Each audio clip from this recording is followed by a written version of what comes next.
Bueno, muy buenos días. Espero que se pongan cómodos. Y bueno, que sea el mismo Espíritu de Dios permitiendo esta mañana poder ser enseñados. Y lo que Él tenga para cada uno de nosotros, que cada uno pueda llevarse esa porción y pueda hacer la vida, cada uno en su propia vida.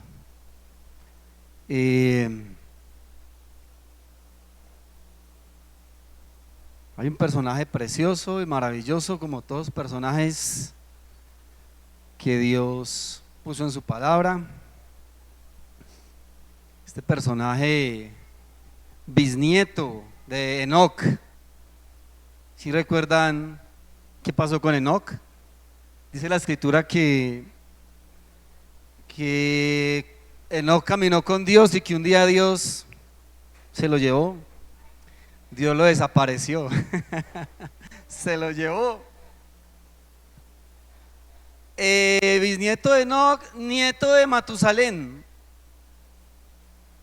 Creo que dato curioso ahí de Matusalén, pues el hombre más longevo de la Biblia, 969 años. Y su padre Lamec. Lamec, que puso por nombre a su hijo Noé. Noé, cuyo significado es consuelo, tranquilidad. Conociendo el propósito de Dios para con ese hijo, entonces él tenía claro cuál era ese nombre que iba a llevar su hijo.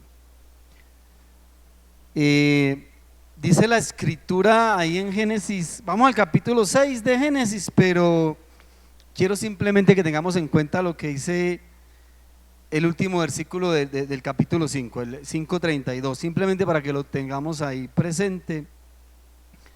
Dice que siendo Noé de 500 años, engendró a Sem, a Can y a Jafet. ¿Sí? ¿Cuántos años tenía? 500. Noé. Solamente tengan en cuenta ese detalle y ya. Ahorita sí, vamos entonces al capítulo 6. Dice que aconteció cuando comenzaron los hombres a multiplicarse sobre la faz de la tierra y les nacieron hijas, que viendo los hijos de Dios, que las hijas de los hombres eran hermosas, tomaron para sí mujeres, escogiendo entre todas. Ya vemos aquí un desacato de los hijos de Dios. En ese momento empezaron a poner sus ojos sobre las hijas de los hombres, de los paganos, y empezaron a escoger entre todas ellas. Versículo 3. Y dijo Jehová: no contenderá mi espíritu con el hombre para siempre, porque ciertamente él es carne, mas serán sus días, ¿cuánto? 120 años. Dios está diciendo: mira, mi espíritu, ese espíritu de vida que un día puse sobre el hombre. ¿Recuerdan cuando Jehová Dios ahí en Génesis 2:7 formó al hombre del polvo de la tierra? Y dice, y sopló, ¿sí?, en el hombre aliento de vida, y fue el hombre un ser viviente. Dice Dios que ese soplo, ese espíritu de vida que Él puso en el hombre, ahora lo va a quitar, porque el hombre ha caído en un nivel muy bajo, muy terrenal, muy carnal, muy animal. Y dice: ya no más, no contenderá más mi espíritu con el del hombre. También Job aclara un poquito eso. En el 33:4 dice: el espíritu de Dios me hizo, y el soplo del omnipotente me dio vida. Entonces Dios va a quitar su aliento de vida del hombre. Saltemos al versículo 5. Y vio Jehová que la maldad de los hombres era mucha. Mira esto: la maldad de los hombres era mucha en la tierra, y que todo designio de los pensamientos del corazón de ellos era de continuo solamente ¿qué? solo mal. Yo creo que esto es central, esto que estamos leyendo. Los designios del pensamiento, las acciones de los hombres eran solamente maldad. Versículo 6: y se arrepintió Jehová de haber hecho hombre en la tierra, y le dolió en su corazón. Quiero que entendamos esa palabra, se arrepintió, porque muchos pensarán, bueno, por así tú dices que Dios no es hombre para que mienta, ni hijo de hombre para que se arrepienta. Porque la escritura ahí me está diciendo que entonces Dios se arrepintió. Esa palabra se arrepintió es una palabra que en gramática se conoce como una palabra polisémica, es decir, una palabra, aquellas palabras polisémicas son las que se escriben de la misma manera, con la misma ortografía, pero cuyo significado se lo da el contexto de la palabra.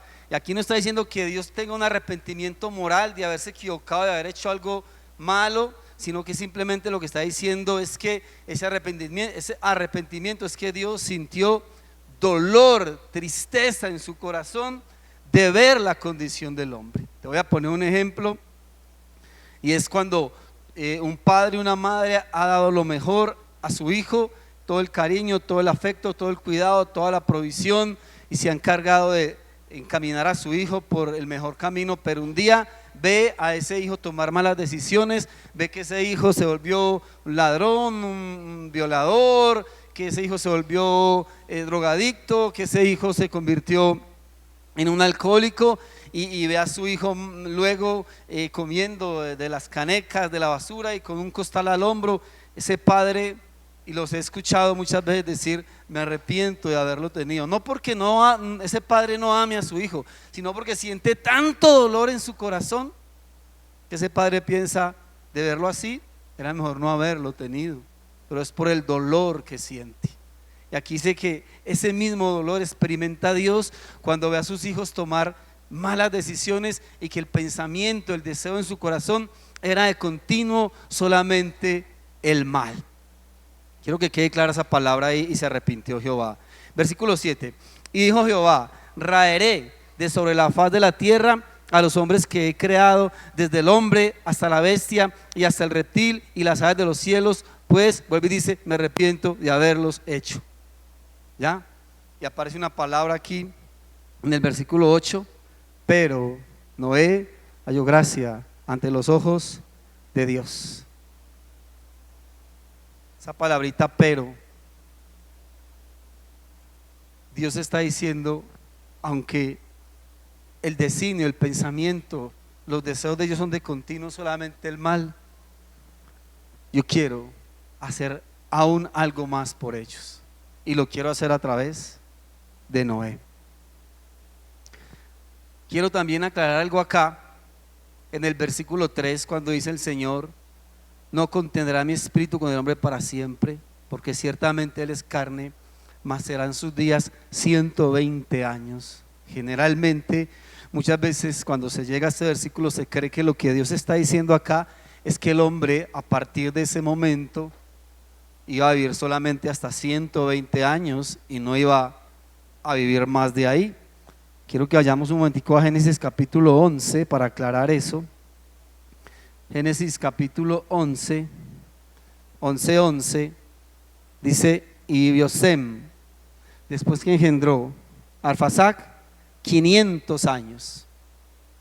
El versículo 13, y vivió Arfaxad, después que engendró a Sala, 403 años. El versículo 15, y vivió Sala, después que engendró a Eber, 403 años, y engendró hijos e hijas. Bueno, si tú miras el capítulo 11 vas a encontrarte con muchos hombres que vivieron mucho más de 120 años. Entonces no se refiere a que Dios esté diciendo el hombre va a vivir máximo 120 años. ¿A qué se refiere Dios con esto? Ya lo vamos a ver en un momento. Aquí hasta donde hemos leído estos versículos del capítulo 6, Dios está hablando y está expresando y está dando a entender lo que hay en su corazón, un juicio y un deseo que hay en él, que él va a llevar a cabo. Aquí Dios lo está manifestando, y sigamos leyendo entonces para entender todo esto.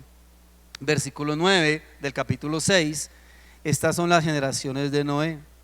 Noé, varón justo, era perfecto en sus generaciones. Con Dios caminó Noé y engendró Noé 3 hijos, Sem, Can y Jafet. ¿Cuántos años tenía Noé cuando engendró a Sem, Can y Jafet? Les dije ahora, 500 años. Muy bien. Y se corrompió toda la tierra delante de Dios y estaba la tierra llena de violencia. Y miró Dios la tierra y aquí estaba corrompida porque toda carne había corrompido su camino sobre la tierra. Hasta aquí Dios, vuelvo y te repito, está manifestando el pensamiento, el dolor y lo que hay en su corazón. En el versículo 13, volteame ese ventilador hacia allá, porfa. Versículo 13 dice: dijo pues Dios a Noé. Aquí ya Dios se va a dirigir a Noé. Hasta ahora Dios está hablando consigo mismo en los versículos 1 hasta el 12. ¿Cuánto tiempo habrá pasado desde el momento en el que Dios empezó a hablar y a expresar el pensamiento que había en su corazón hasta este momento en el que va a encomendar una tarea a Noé? ¿Cuánto tiempo habrá pasado? Aproximadamente 20 años, y te voy a decir por qué. Versículo 13. Dijo pues Dios a Noé: he decidido el fin de todo ser, porque la tierra está llena de violencia a causa de ellos, y aquí que yo los destruiré con la tierra. Hazte un arca de madera de gofer, harás aposento en el arca y la calafetearás con brea por dentro y por fuera, y de esta manera la harás. Préstale mucha atención a esto. De 300 codos la longitud del arca, de 50 codos su anchura y de 30 codos su altura. Una ventana harás al arca y la acabarás a un codo de elevación por la parte de arriba, y pondrás la puerta del arca a su lado y le harás piso bajo, segundo y tercero.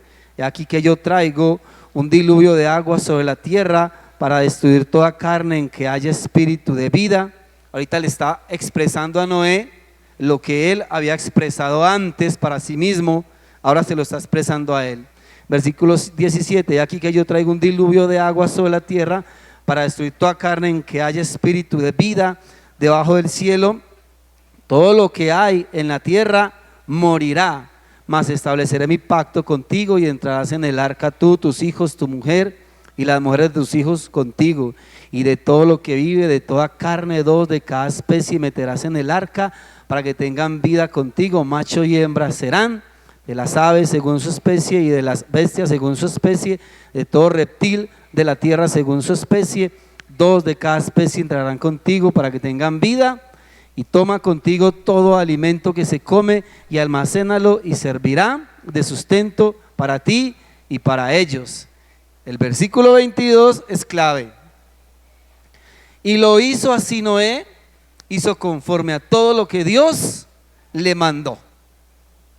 Noé hizo todo, absolutamente todo, conforme Dios le dijo, cada medida, cada detalle, absolutamente todo. ¿Cuántos años tiene Noé? 500. Salta un momento, por favor, al versículo 11. Dice que en el año 600 de la vida de Noé, en el mes segundo, a los 17 días del mes, aquel día fueron rotas las fuentes del grande abismo y las cataratas de los cielos fueron abiertas. 500 años en el momento en que Dios lo llama y le encomienda una tarea bien tremenda, lo vamos a ver ahorita, y ahora tiene, ¿cuántos años? Cuando viene el diluvio, 600. ¿Cuántos años han pasado? 100. ¿Qué dijo Dios? Más serán sus días, ¿cuánto? 120 años. Desde el momento en que Dios está expresando en el capítulo 6, versículo 1 al 12, lo que Él va a hacer, pasan 20 años. Luego de esos 20 años le expresa a Noé: te encomiendo esta tarea a ti. Y cuando llega el diluvio, han pasado 100 años más, se cumplen los 120 años de los que Dios había hablado. O sea que ese lapso de tiempo de 120 años es un tiempo de gracia, de misericordia, de bondad de Dios para con los hombres, que en ese momento el designio, el pensamiento de su corazón era de continuo solamente el mal, y que Dios ha dicho: los raeré sobre la faz de la tierra, pero les voy a dar un tiempo de gracia, y durante ese tiempo tú, Noé, construirás un arca, y esa arca será un lugar de refugio, un lugar de protección, una oportunidad maravillosa para todos aquellos que decidan creer y entrar en esa arca. Tendré misericordia de todos ellos. Muy poquito tiempo, demasiado tiempo. Imagínate todo lo que pudo ocurrir. Noé construyendo esto, las gentes mirando, preguntando, indagando, y como en este tiempo de la escritura, las historias y todo lo que sucedía se propagaba por el voz a voz, lo que la gente iba contando, lo que la gente iba hablando. Imagínate todo lo que la gente decía acerca de un hombre medio loco que estaba construyendo una embarcación gigantesca, que porque iba a venir tanta lluvia sobre la tierra, que la tierra iba a quedar totalmente anegada en aguas, y que los que no se metieran ahí todos se iban a morir porque todos estaban pecando. Pero bueno, fueron 120 años. Muy bien. Esta parte te la quería mencionar por lo siguiente. ¿Por qué? Viene entonces ahorita algo bien tremendo, y es llevar a cabo la construcción de semejante embarcación. Yo creo que hay una imagen que tenemos del arca. Recuerden que esa arca, ¿quién dio las medidas? Dios. ¿Quién sabía cómo construirla? Dios. ¿Noé sabía construir arcas? No, nunca se habían construido embarcaciones de semejante dimensión. Entonces no era el arca de Noé, era el arca de Dios. No es el arca de Noé, es el arca de Dios. Tremenda obra de ingeniería, tan enorme, tan macro, tan gigantesca, aproximadamente más o menos 150 metros de larga. Le dice Dios a Noé que la construya. ¿Qué más le dice? Ahí tienen ustedes todas las medidas en la imagen. 150 codos de ancha, o sea, grandísima, más o menos unos 75 metros de ancha, y unos 15 metros más o menos de alta, con 3 pisos, allí la ven, con compartimentos, etcétera, etcétera, etcétera, para llevar a cabo el plan de protección, de resguardo precioso de Dios para este momento. Quiero decirte algo. Estuve mirando algunos detalles acerca de esto, y escucha este detalle. Jamás, jamás, jamás sobre esta tierra se ha construido una embarcación conforme a esas dimensiones y que funcionara perfectamente sin destruirse. No estoy diciendo que no se hayan construido embarcaciones grandes, se han construido muchas, pero no en solo madera, calafateada con brea por dentro y por fuera, en estas mismas dimensiones, y soportando lo que ocurrió en ese momento, soportando las calamidades del momento de un diluvio. Jamás, jamás, jamás. Tengo ahí una imagen del Wyoming, que fue una embarcación que se construyó en el siglo XIX, y cuando se construyó esa embarcación en el siglo XIX pasó algo, y es que aunque era una embarcación muy grande y de madera, ocurrió algo con esa embarcación, aunque no tenía, pues obviamente exactamente las mismas dimensiones, pero ¿sabes qué ocurrió con esa embarcación? Se hundió, naufragó, no sirvió, y era toda en madera, ¿sí? Dato curioso también ahí, la construyeron pues para transportar carbón, pero esa embarcación no resistió, no resistió. Ese Wyoming que le están mostrando ahí en imagen fue construido exactamente en el año 1909, pero naufragó, como les dije, el 7 de febrero de 1924. No pudo. Después, otra embarcación muy conocida por todos, creo que todos la hemos, el Titanic, construida ya en el siglo XX, pero ya no en madera como el Wyoming, ¿sí?, sino ya con tecnología del siglo XX. Una embarcación que se dijo en su momento, fueron tan osados de decir que era una embarcación insumergible y bien grande, bien inmensa. Bueno, inaugurada entonces, como te digo, para el siglo XX. Pero ¿qué pasó? Todos sabemos lo que ocurrió con el Titanic, ¿sí? 5 días después la sacan a cumplir su tarea el 10 de abril de 1912 y el 15 de abril un iceberg quedó destruida. A ver, ¿por qué te quiero mostrar esto? ¿Por qué quiero darte estos datos?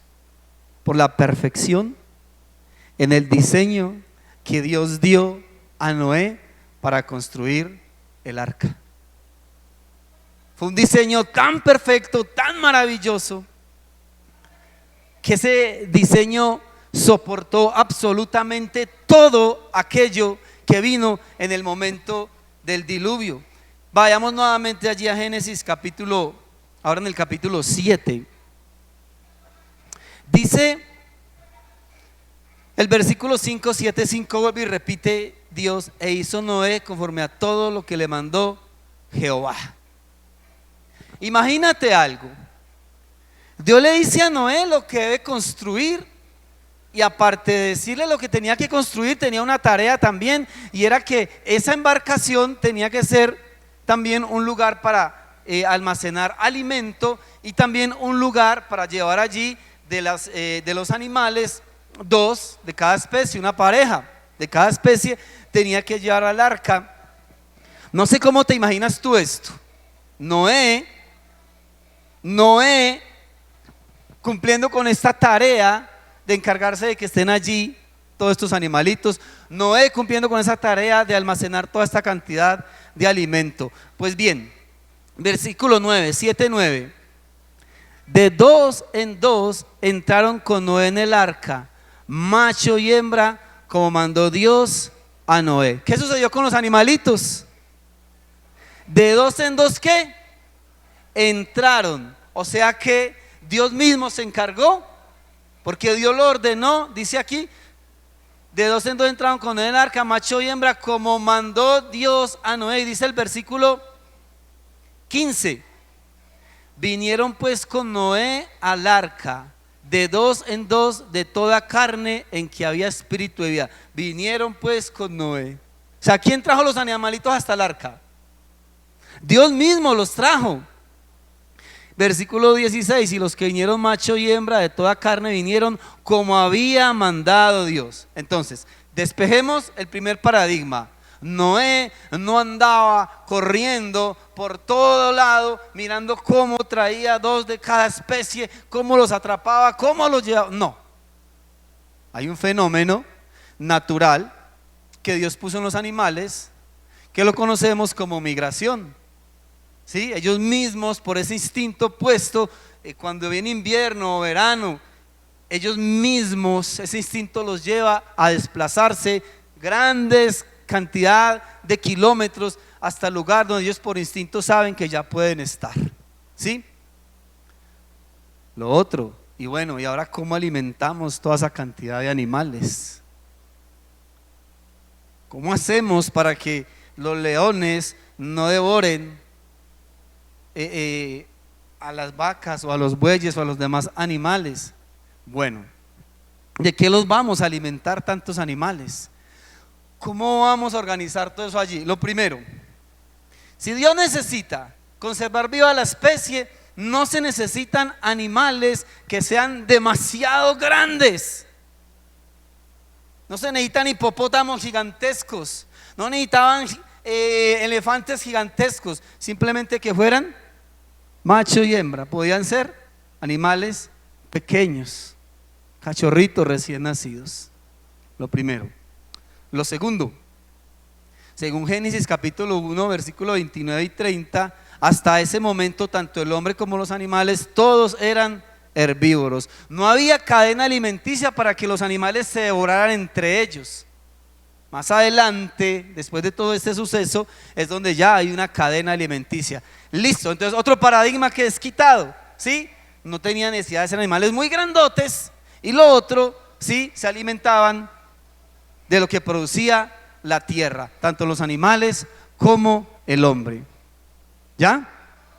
Especies, solamente para ponerte un ejemplo, hablemos de los perros. Hoy en día pues tenemos entre 200 y 300 razas diferentes de perros, pero ¿sí? Los expertos en esto dicen que los perros todos vienen a desencadenar de una sola especie, que es el lobo gris. Que cuando empezaron el lobo gris a llegar a buscar comida, se acercaron al hombre, el hombre empezó a alimentarlos, empezaron a llevarlos con ellos, empezaron a hacer de ellos sus mascotas, muchos de ellos para el cuidado, otros para el pastoreo, otros se los fueron desplazando hacia otros lugares, y de ahí empezó entonces la raza de los perros a sufrir lo que nosotros llamamos, entonces evolucionaron, pero no que un perro llegase a ser luego un cocodrilo, no, sino que para adaptarse al diferente medio fueron evolucionando. Un ejemplo, el oso polar sigue siendo un oso, pero evolucionó y se adaptó ¿a qué? Al frío, a las condiciones extremas de frío.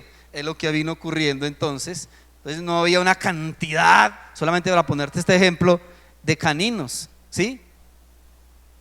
Ahora, viene algo bien bonito también. Todo esto te lo estoy diciendo para despejar un poquitico y entender lo que Dios está haciendo y cómo Dios obra de una manera tan perfecta, tan preciosa, tan maravillosa y tan sobrenatural. Llega el momento del diluvio, están allí todas, como Dios había dicho, toda la especie, los animales, etcétera, etcétera. ¿Cómo te imaginas tú entonces ahora ese momento allí dentro del arca? Porque ocurrió algo bien tremendo. Está ahí en el capítulo 6, ¿sí? Versículo 11. Y que hay una imagen que quiero que ahorita la miremos. En el año 600 de la vida de Noé, en el mes segundo, a los 17 días del mes, aquel día, escucha lo que ocurrió. Es que no fue cualquier cosa lo que ocurrió. Aquel día fueron rotas todas las fuentes del grande abismo y las cataratas de los cielos fueron abiertas. ¿Tú te imaginas eso? Las aguas que hay atrás en Génesis capítulo 1, Dios dijo: júntense las aguas que están debajo de los cielos en un solo lugar y descúbrase lo seco. Todas esas aguas emergieron bajo la tierra. Para ninguno de nosotros es un secreto que el núcleo de la tierra es fuego y que debajo de la tierra hay agua, que si esa agua no estuviese debajo de la tierra, no podríamos vivir en esta tierra, porque el núcleo de la tierra, siendo fuego, no permitiría que hubiese vida. Entonces lo que hace esa agua que está bajo la tierra es mantener una temperatura equilibrada para que tú y yo no muramos. Toda esa agua que Dios un día envió bajo la tierra, ahora toda esa agua emerge nuevamente. E imagínate lo que tuvo que ocurrir en la tierra. La tierra se abre, se resquebraja, hay maremotos, hay terremotos, pero también dice que el agua que está ahí arriba en el cielo, bueno, tampoco es un secreto para nosotros que arriba hay aguas. Dice que esas aguas empezaron a descender como cataratas. Hermano, fue una cosa tremendamente, no sé la palabra, aterradora, de miedo, de angustia. Imagínate lo que estaba ocurriendo ahí fuera del arca, de muerte, de horror.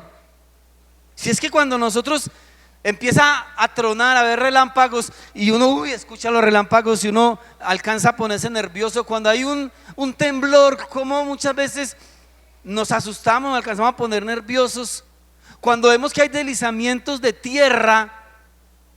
Ahora imagínate esto, es que estoy hablando de algo macro, algo muy grande, muy extremo, lo que estaba ocurriendo en ese momento allí en este lugar. Imagínate la condición allí dentro del arca.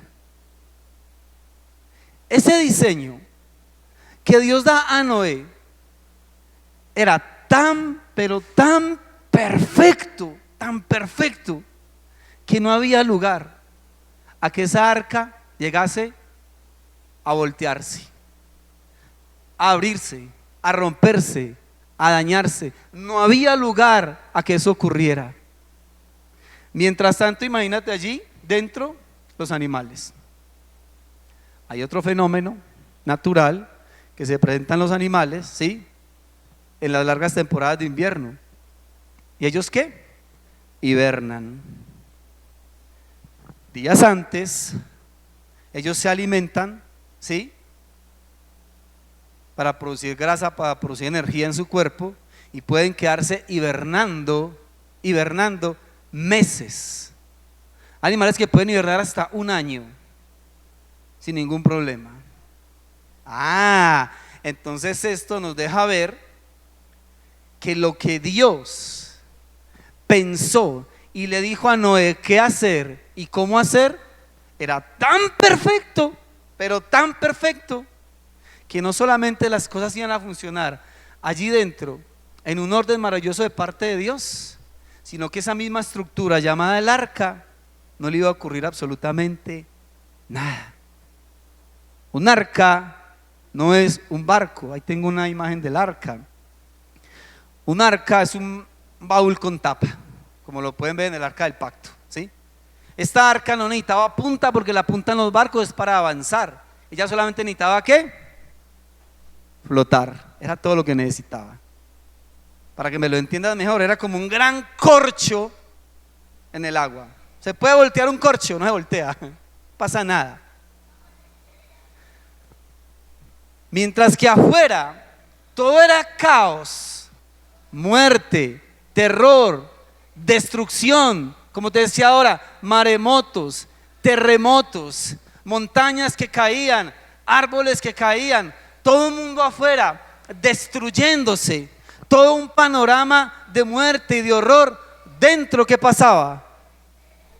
Pasaba nada. ¿Por qué no pasaba nada? Porque estaban bajo el diseño perfecto y maravilloso de Dios. Quiero entonces que vayamos un momento. Capítulo 7, versículo 23 dice: así fue destruido todo ser que vivía sobre la faz de la tierra, desde el hombre hasta la bestia, los reptiles y las aves del cielo fueron raídos de la tierra, y quedó solamente ¿quién? Noé y los que con él estaban en el arca. Precioso el diseño de Dios, maravilloso. Capítulo 8, versículo 15. Entonces habló Dios a Noé diciendo: sal del arca, tú y tu mujer y tus hijos y las mujeres de tus hijos contigo, todos los animales que están contigo, de toda carne, de aves y de bestias, y todo reptil que se arrastra sobre la tierra sacarás contigo, y vayan por la tierra y fructifiquen y multiplíquense sobre la tierra. Terminó el tiempo del diluvio, terminó todo ese caos allá afuera, y todos los que estaban allí dentro de esa arca, todos salieron completamente ilesos. A ninguno le pasó absolutamente nada, y el arca no sufrió ningún daño. ¿Cuánto tiempo Noé dentro del arca? No me diga de 40 días y 40 noches. 1 año y 10 días. Te voy a decir por qué. Capítulo 7, versículo 11, ya lo hemos leído varias veces. En el año 600 de la vida de Noé, ¿mes qué? Segundo, a los 17 días del mes, año 600, mes segundo, día de 17, se viene el diluvio, ¿sí? Y 8:13, y sucedió que en el año 601 de Noé, aquí ya va 1 año, salte al versículo 14, en el mes ¿qué? Segundo, a los 27 días, en el 7:11 miramos que fue el día 17, aquí el día 27, ese día Dios le da la orden de salir, 1 año y 10 días dentro de esa arca. ¿Y qué sucedió? Fueron cuidados, protegidos, sustentados, abrigados, resguardados, todo lo que usted quiera, porque el diseño de Dios es perfecto. Hermano, lo que quiero que entendamos con esto es que Dios te está diciendo a ti, me está diciendo a mí, que si tú y yo construimos esa arca a la manera de Dios, no va a ocurrir absolutamente nada. Y esa arca la podemos ver desde cualquier entorno en nuestras vidas, llámese tu hogar, tus finanzas, tu salud, la relación con tus hijos, llámese lo que tú quieras. Dios te dice, si tú lo haces conforme al diseño mío, yo te aseguro que tu hogar no va a naufragar. Yo te aseguro que tu matrimonio no va a sucumbir, no se va a hundir. Si lo haces conforme al diseño que yo te he dado. ¿Qué es lo que pasa entonces? ¿Qué es lo que está ocurriendo? Que si nosotros estamos viendo que aquello que yo estoy construyendo o haciendo, no lo estoy haciendo conforme al diseño de Dios, pues sencillamente ese diseño es tuyo y no va a prosperar. Hoy en día, hermano, lo tremendo y confrontante es que el mundo nos está presentando bastantes diseños en cuanto a matrimonios, relaciones de noviazgo, relaciones de pareja, relaciones sexuales, control de natalidad a través del aborto, una libertad mal aplicada en el ser humano, mal diseñada, que ha llevado al mundo al libertinaje, que ha llevado al mundo a una cantidad de ideologías que sencillamente van en contra del diseño de Dios. Pero lo más tremendo de esto es que, y confrontante, muchos de esos diseños que el mundo está presentando son los diseños que se han introducido en el pensamiento de la iglesia. El Señor dice en 2 Corintios 6:17: salid de en medio de ellas y no toquéis lo inmundo. Si miramos solamente el diseño que el mundo está presentando para formar hogar, para formar un matrimonio, conforme al diseño que Dios está queriendo poner delante de nosotros, encontramos un fracaso terrible en el diseño que el mundo está presentando. 10 de cada 10 matrimonios, 4 matrimonios se están yendo al divorcio. Estamos hablando de un 40%. Y esto es una estadística de la Registraduría Nacional. ¿Sí? Yo te quiero decir algo. El amor que no es para siempre no es verdadero amor. Y si hablamos de estadísticas dentro de la iglesia, que tenemos el diseño, que se supone tenemos el diseño perfecto, que no debiera de fallar. Bueno, en Colombia no hay estadísticas en cuanto a esto, pero Estados Unidos presenta estadísticas en cuanto a las iglesias evangélicas, y es que un 26 a un 33% de los matrimonios cristianos en divorcio. Tremendo esto, ¿no? Esto sin tener en cuenta esposos que estando viviendo juntos ya no se aguantan, ya no se soportan, ya no quieren saber nada el uno del otro. Porque es que una cosa es el divorcio de hecho y en derecho. En derecho es cuando tú vas y pones tu firma y nos separamos. Y muchos dicen: no, yo no me divorcio porque es que eso es pecado delante de Dios. Pues bien, quizás en derecho no lo has hecho. pero de hecho ya están separados hace tiempo, porque se maltratan, porque se gritan, porque no hay una verdadera unión en el diseño de Dios, porque no se está teniendo en cuenta que un día ese hombre y esa mujer dijeron frente a una nube de testigos: me comprometo a estar contigo para siempre, me comprometo a amarte, a respetarte y a honrarte, y lo juraron delante de Dios. ¿Sabes que el diseño que el mundo pone tiene un pensamiento que hoy en día es el wokismo? ¿Y qué quiere decir esto? Y es bien tremendo. Es que se va en contra del diseño puesto por Dios, diciendo que simplemente la unión entre hombre y mujer, eso es solamente un constructo social, eso fue algo que el hombre se inventó, que no tiene por qué ser así, que el hombre es un opresor, que la mujer es una oprimida, una víctima del sistema. Se impulsa tremendamente el matrimonio entre personas del mismo sexo, independientemente de su orientación sexual, de su identidad, de su género.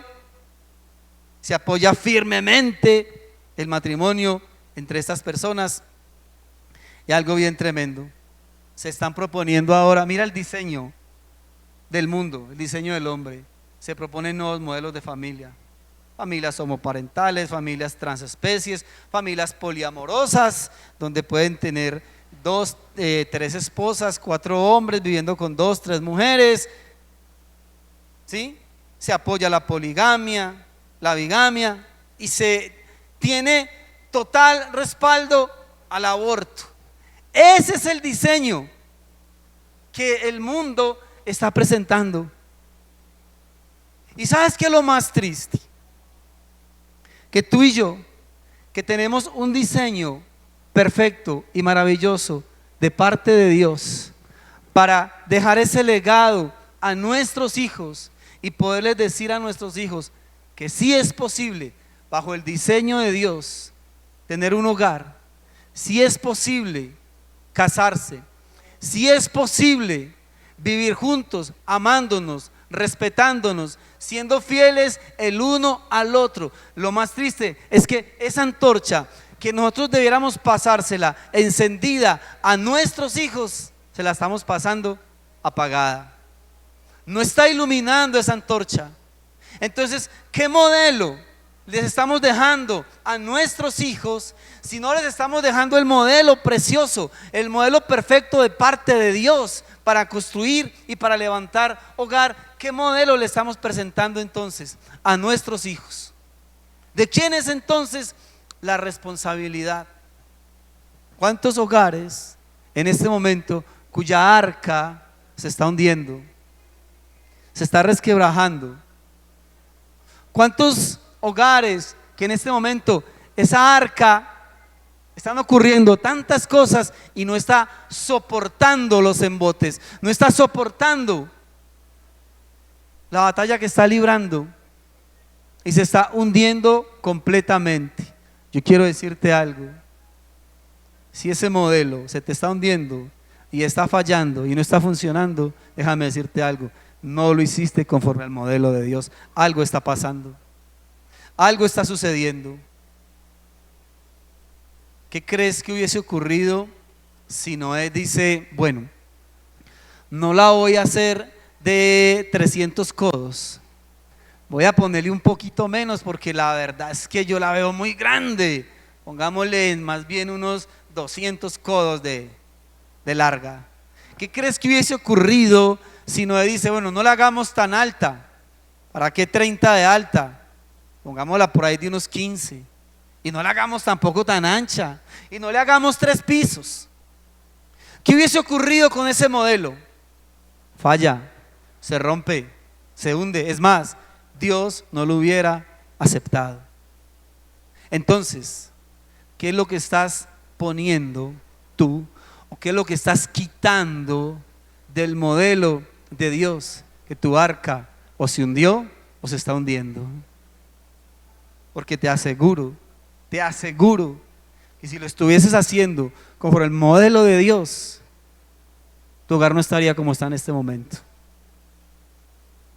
La relación con tu esposa, con tu esposo no sería tan pésima como está en este momento. Porque el modelo de Dios es perfecto y no falla. Y cuando se hace conforme al modelo de Dios, Dios no acepta un no, Dios no acepta un divorcio por respuesta. ¿Por qué? Porque su modelo no falla. Tu modelo es el que está fallando, no el modelo de Dios. Las cosas fuera del arca estaban terribles. Muerte, destrucción, calamidad allá afuera. Pero ¿cómo estaban las cosas dentro? Dios tenía el control. Dios estaba ahí. Dios estaba al mando. Y como Dios estaba ahí y Dios estaba al mando y estaban dentro de un modelo dado, construido a la manera de Dios, Dios supo guardarlos. E hizo Noé conforme a todo lo que Dios le mandó. Yo te pregunto, ¿lo estás haciendo conforme al modelo que Dios te mandó? Si está fallando, si se te está hundiendo, si se está resquebrajando, si ya mencionaron la palabra separémonos, si lo que hay es gritos, incomprensión y maltrato, quiero decirte, no lo estás haciendo conforme al modelo que Dios tiene para ti. Necesitas conocer mejor el pensamiento de Dios. Y esto es una realidad inmensamente grande y poderosa. Hermanos, necesitamos, como te lo decía ahorita, que nuestros hijos, estas nuevas generaciones, puedan recibir esa antorcha encendida.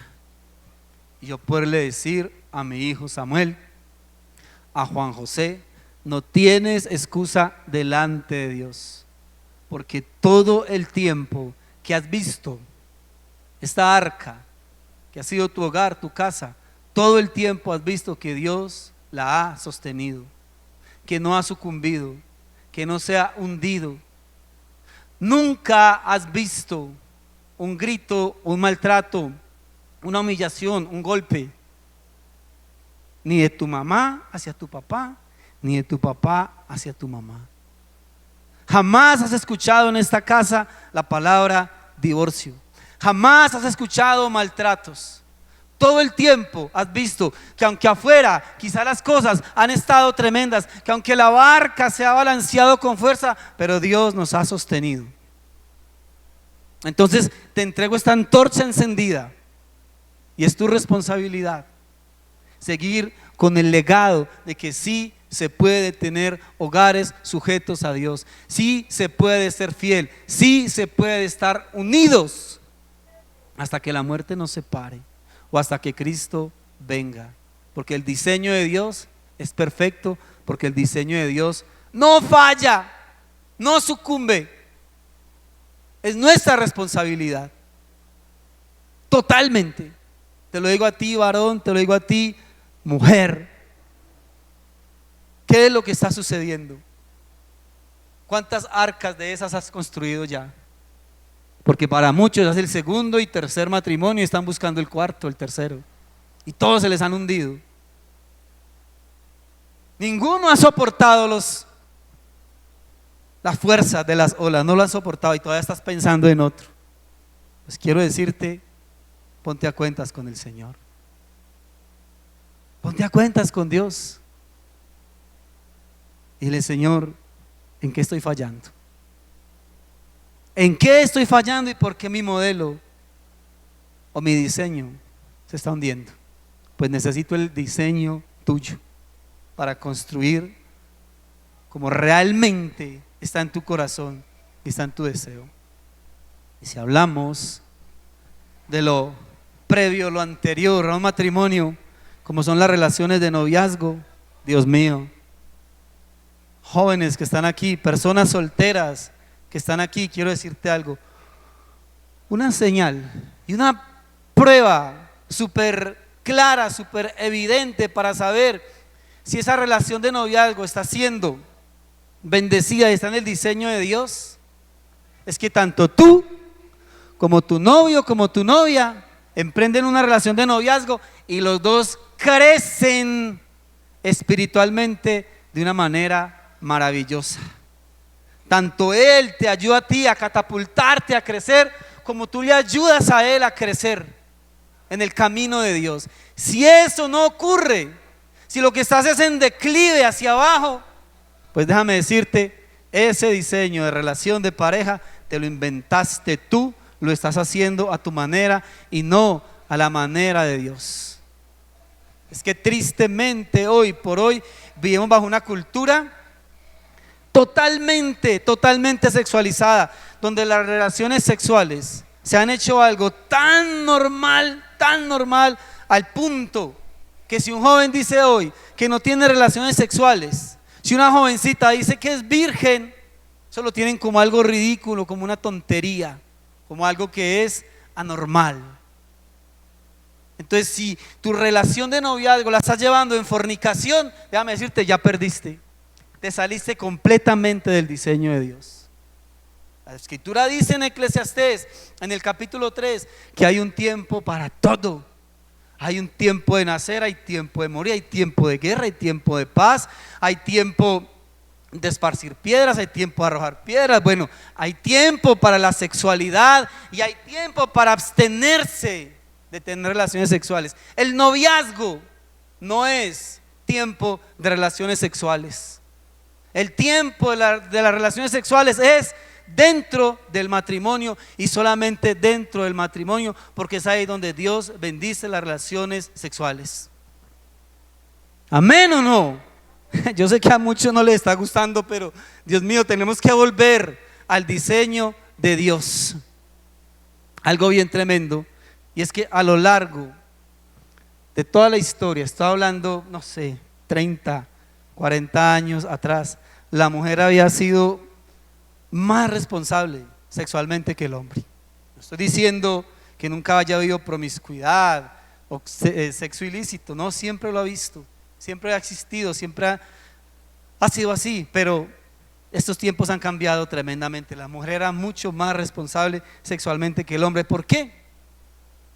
Porque al hacerse mujer, la mujer entendía algo bien tremendo, es que ella notaba que cada mes tenía sangrados, dolores de cabeza, cambios hormonales, que podía quedar en embarazo. Entonces, los hombres, al contrario, no tenemos sangrados, no tenemos esos cambios hormonales y no existe la más mínima posibilidad de que un hombre quede en embarazo. Así la ideología de género diga que sí, no es posible que un hombre quede en embarazo. Como ella sabía, estaba hablando de lo que ocurría hacía tantos años atrás, ¿sí? Noviazgos donde no había sexualidad. Hoy en día eso suena raro, anormal, pero como ella sabía que se jugaba todo al momento de ella tener una relación sexual, entonces también ella exigía todo de aquel hombre que la quisiera tener. Por lo tanto, esa mujer no tenía una relación sexual con él hasta que estuviera dispuesto a casarse con ella y ser fiel, porque ese hombre era capaz de esperar por ella, guardándose en continencia, en dominio propio. Hoy en día no hay dominio propio, lo que hay es demonio propio. Terrible. Vuelvo y te repito, no es que nunca haya habido promiscuidad, no es que haya habido nunca desenfreno sexual, lo ha habido. Pero estos tiempos han llevado a ver la sexualidad de una manera tan libertina, tan exageradamente salida del contexto de Dios, que ya no importa absolutamente nada. La mujer entendía y sabía que ella valía, que tenía un gran valor, y se daba ese valor delante de ese hombre que quería tenerla para ella. La escritura habla en Génesis capítulo 29, cuando Jacob se enamoró de Raquel, y cuando él fue a pedir la mano de Raquel a Labán, ¿qué le dijo Labán? Mira, si tú la quieres tener, si de verdad la amas, entonces tienes que pagar un precio por ella. Si tú quieres llevarla como esposa y estar con ella, ¿sabes cuál es el precio? Tienes que trabajar para mí durante 7 años. ¿Y qué crees que hizo Jacob? No, tampoco hasta ahí, está loco. ¿Sabes qué dijo? Listo, trabajo 7 años. Al cabo de los 7 años, ¿qué hizo Labán? Lo engañó. Y por aquello del velo que se ponían las mujeres, etcétera, etcétera, el día de la boda no le dio a Raquel, le dio ¿a quién? A Lea. Y cuando él va y le hace el reclamo a él y dice, no, qué pena Jacob, pero es que así no es la costumbre, no se da primero la menor, sino la mayor. Entonces si quieres a Raquel tienes que trabajar otros 7 años por ella. ¿Y qué crees que hizo Jacob? No, otros 7 años, ya le trabajé 7, tampoco hasta allá. La amaba tanto y estaba dispuesto a dar todo por esa mujer, que él estaba dispuesto a esperar otros 7 años más y a trabajar por ella, 14 años. ¿Cuánto tiempo ha esperado ese novio tuyo por ti para que te acuestes con él? 14 días, 14 meses. ¿Qué valor te has dado tú delante de ese hombre? ¿Recuerdas cuando Saúl promete a Mical por esposa a David? Cuando David va a reclamarla después de matar a Goliat, entonces Saúl dice, bueno, pero tienes que pagar la dote, pero no te voy a pedir dinero, tráeme 100 prepucios de los filisteos. Era hacerse matar. Traer 100 prepucios de los filisteos era jugarse la vida. ¿Y sabes qué le dijo David? ¿Sabes qué hizo? Él dijo, no, yo no me voy a hacer matar por esa china, olvídese, muy bonita y todo, pero no. Le trajo 200 prepucios. ¿Valía esa mujer para ese hombre? Totalmente. Y estuvo dispuesto a esperar por ella, y estuvo dispuesto a hacer lo que fuera por ella. ¿Qué valor te estás dando tú, mujer? ¿Y qué valor le estás dando tú, hombre, a esa mujer? Que todo se reduce a la parte sexual. Eso es todo. Qué triste, muy triste. Y yo creo que una cuota tremenda que ha sucedido y que ha ayudado a todo esto es que los anticonceptivos le dieron a la mujer esa opción de llegar a ser tan irresponsable sexualmente como el hombre lo ha sido, así mismo. Entonces, como ahora ella ya no se juega nada, porque no hay peligro de quedar en embarazo, entonces como ya no se juega nada, ya no exige nada, y el hombre obtiene sexo fácil, de una manera fácil, con una chica, muy fácil. Escúchame esto, la relación sexual es el acto más íntimo y más poderoso que puede haber entre un hombre y una mujer. Es tan íntimo, pero tan íntimo, que Dios dice que solamente es entre 2 personas. Y es tan poderoso que de una relación sexual pueden venir hijos. Entonces, si es tan íntimo, si es algo tan íntimo, ¿por qué lo estás haciendo con cualquiera? Cuando debiera de ser con una sola persona. ¿Cuál? Aquella con la cual has decidido compartir el resto de tu vida y hacer un hogar juntos. Muchachos, ¿cuántas chicas te conocen desnudo ya? Chicas, ¿cuántos hombres ya te han visto desnuda? ¿Con cuántos ya has estado en la cama? Yo quiero una mujer que ame a Dios. Y ella, yo quiero un hombre que ame a Dios. ¿Y dónde lo estás buscando? Yo quiero un hombre bien juicioso, un hombre que no sea un hombre de licor, de rumbas. ¿Y dónde lo estás buscando? ¿En los rumbeaderos? Pues eso es lo que vas a encontrar allá. Yo no quiero un hombre promiscuo. ¿Dónde lo estás buscando? Yo quiero una mujer de casa, una mujer hacendosa. ¿Y dónde la estás buscando? En el relato de Génesis, ¿qué pasó? ¿Por qué Dios se indignó? Porque los hijos de Dios estaban buscando entre las hijas de los hombres, entre las filisteas. Bueno, no está todavía Las filisteas pues eran mujeres totalmente separadas de Dios. ¿Tú dónde la estás buscando? Es que nosotros necesitamos saber, muchos dicen en su relación de noviazgo, a ver, que la parte sexual es muy importante, ¿sí? Entonces necesitamos saber qué tan compatibles somos sexualmente antes de casarnos. Entonces la mejor manera de saber qué tan compatibles somos sexualmente antes de casarnos, pues es tener relaciones sexuales antes de casarnos. Ah, bueno, listo. Entonces, si lo que quieres mirar es qué tan compatibles son antes de casarse, ¿por qué lo quieres hacer solamente en la parte sexual? Mira a ver qué tan compatibles son en compartir las tareas de casa, el oficio en la casa. Entonces dile a él, bueno, vente siquiera durante 6 meses, después de que salgas del trabajo y vienes a mi casa a lavar, a planchar, a ayudarme con el oficio de la casa, para que miremos qué tan compatibles somos dentro del hogar en las tareas de la casa. ¿Qué más se comparte dentro de un hogar? Finanzas. Bueno, entonces vamos a hacer una cosa, durante un añito, durante unos 10 meses vas a traer y vamos a ahorrar, porque vas a estar trayendo, pongámosle lo que nos gastemos en casa, unos 2 o 3 millones de pesos mensualmente, a ver qué tan compatibles somos económicamente, a ver si de verdad vamos a estar juntos. Miremos qué tan compatibles somos en el cuidado del uno con el otro. Entonces vamos a ir siquiera una vez por mes o una vez por semana a un ancianato a cuidar de una persona que esté enferma y que no pueda valerse por sí misma, porque quizás un día yo caiga enfermo, tú caigas enferma y el uno necesite cuidar del otro. Miremos qué tan compatibles somos. Pero no, queremos es la carne y no el hueso. Porque en lo sexual sí miremos qué tan compatibles somos. Ese diseño es el diseño del mundo. Si tú construyes una relación de noviazgo bajo el diseño de Dios, déjame decirte, vas a tener un esposo para toda la vida y vas a tener una esposa para toda la vida. Pero tiene que ser conforme al diseño de Dios. Si le estás quitando o si le estás poniendo, tu diseño ya fracasó. No te has casado y ya fracasaste. Porque los diseños de Dios son ¿qué? Completamente perfectos.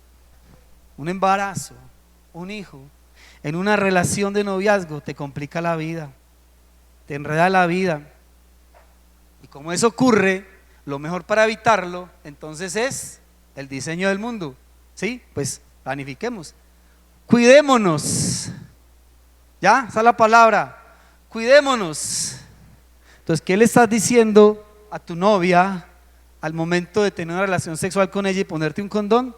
Pues lo que le estás diciendo es, mira, realmente yo te quiero, pero no te quiero lo suficiente aún como para comprometerme contigo. Ese es el mensaje. Yo te quiero, pero no lo suficiente como para que me va a comprometer contigo. Todavía no. Si ese hombre está dispuesto a esperar por ti y tú estás dispuesta a esperar en el tiempo de Dios, créeme que Dios te va a fortalecer a ti, te va a dar continencia, dominio propio, para guardar esa parte sexual tan bonita y tan maravillosa para el momento indicado. Pero como el diseño que el mundo construye es sexo y más sexo, sin importar absolutamente nada, pues bueno, hasta dónde ese diseño se ha metido en el pensamiento y en el corazón de muchos dentro de la iglesia. Con el sexo antes del matrimonio se pierde libertad, porque el sexo ata, engancha y liga. Es mucho más difícil dejarte con alguien cuando has tenido relaciones sexuales con esa persona, porque el sexo para muchos dentro del noviazgo viene a ser como esa alfombra. Cuando hay mugrecito para guardar, entonces lo meto bajo la alfombra y ahí no se ve. Entonces el sexo muchas veces se convierte en esa alfombra donde, ¿qué es lo que hacemos? Donde se esconde y se guarda aquellas cosas que no se quieren enfrentar, que no se quieren reconocer. Es muy difícil. Es muy difícil. Entonces, algo bien tremendo. poniendo el ejemplo de la alfombra, y es que el sexo quiere tapar mucha de la mugre que no queremos ver en la otra persona, porque es que desnuditos, abrazaditos, debajo de las cobijitas, uno siempre muestra lo mejor y nos la llevamos muy bien debajo de las cobijas. Es que yo no me imagino una pareja teniendo una relación sexual y alegando. Me da hasta risa imaginarme eso. Una pareja teniendo una relación sexual y agarrados, gritándose y maltratándose. Eso es imposible. Eso no pasa. ¿Ya? Por favor, tú no puedes elegir a la persona con la que te quieres casar y pasar el resto de la vida. Tú no puedes elegirla en la cama, porque en la cama todos mostramos lo mejor. ¿Lo entiendes? Y entonces alguno dirá, bueno, y entonces el sexo dentro del matrimonio no engancha. Pues claro, dentro del matrimonio obvio que va a enganchar, va a ligar, va a atar, pero mientras que en el noviazgo te está atando, te está ligando a la persona quizás mente equivocada, en el matrimonio a mí me está ligando, me está atando a la persona con la que yo decidí estar unido a ella por el resto de mi vida. Yo decidí estar ligado, atado, anclado, unido a Magda. Y la relación sexual que ella y yo podemos tener cada vez me ayuda a estar más y más y más unido, porque es la persona que elegí para estar con ella. Mira, el noviazgo tiene que ser una etapa de compartir, de conocerse. En el noviazgo tiene que ser posible dejarnos sin padecimientos, sin sufrimientos, debido a una ligadura sexual. Qué triste. Noviazgos que no funcionan y hay un sufrimiento y hay un dolor y hay una cosa que no se puede desligar de ese dolor tan fuerte.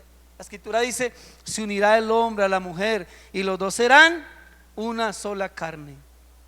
Cuando tú te estás acostando con otra persona, tú estás entregando parte de tu alma y quizás se la estás entregando a la persona equivocada. Cuando yo tengo una relación con mi esposa, yo estoy entregando mi alma a la persona con la cual decidí estar juntos por siempre.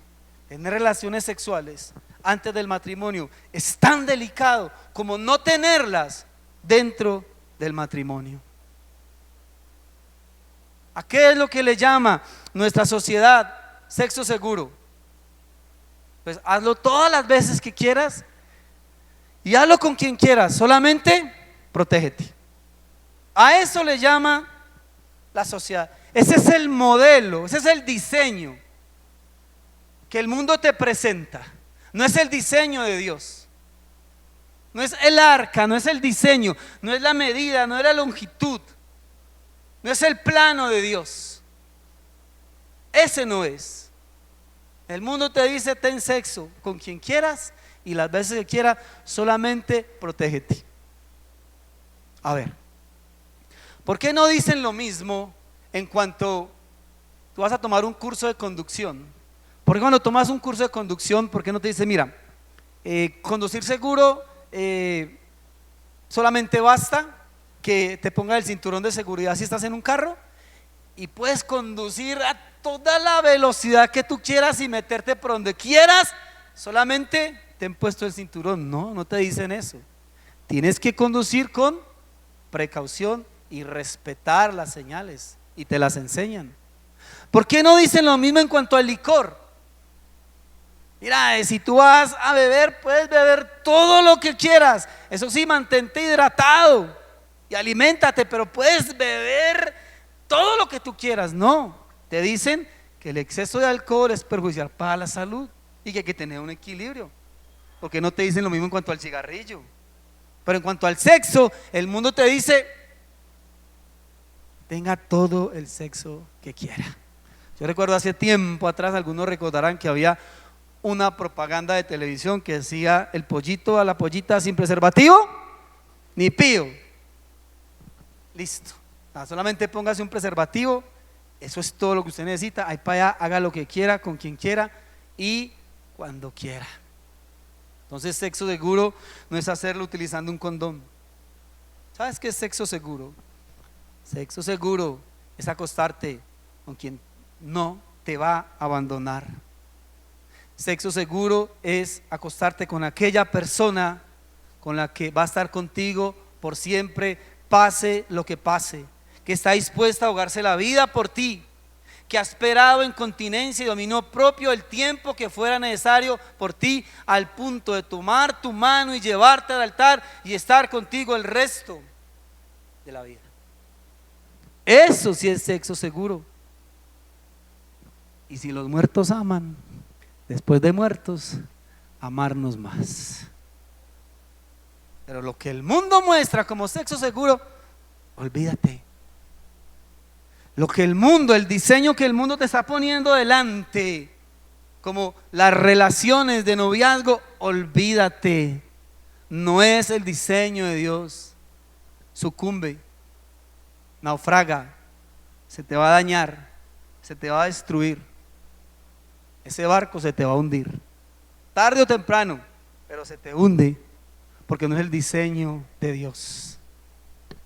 Tú puedas unirte realmente a un hombre, a una mujer que te diga: no me ruegues que te deje y me aparte de ti, porque a donde tú vayas, iré yo contigo. Donde quiera que vivieres, viviré contigo. Tu pueblo será mi pueblo, tu Dios será mi Dios. Donde tú mueras, moriré contigo, y allí también seré sepultado. Así me haga Dios y así me añada, que solamente la muerte hará separación entre tú y yo. Con ese hombre, con esa mujer, sí vale la pena. El resto te estás jugando la vida, te lo estás jugando todo. Necesitamos ir al diseño de Dios. Si quieres construir una relación de noviazgo y si quieres dar el otro paso a unirte en una relación de matrimonio, tenemos que ir y preguntarle a Dios: Dios, ¿cuál es tu diseño? Porque el mío ha fallado todas las veces, y perdóname por eso, Dios. Vamos a estar de pie, vamos a darle gracias al Señor.